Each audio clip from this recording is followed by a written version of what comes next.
Hello viewers, today I will show you how to log out from Instagram on PC.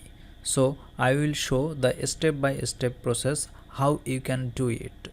So if you want to learn how to log out from Instagram from your PC, you can enjoy the full video. First of all, you have to search on any browser instagram.com.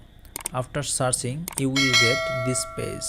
So from here you have to log in your Instagram profile. So I'm logging to my Instagram profile from here. After login, you can log in by giving your username and password.